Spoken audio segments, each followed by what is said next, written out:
Magandang hapon sa lahat. Narito ang 2 PM draw.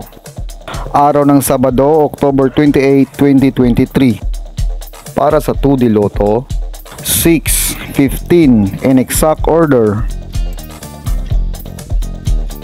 Para sa 3D Lotto, 9, 9, 0 in exact order. Congratulations sa mga nanalo. Mag-like, subscribe para updated kayo sa mga susunod na draw. Maraming salamat at magandang hapon.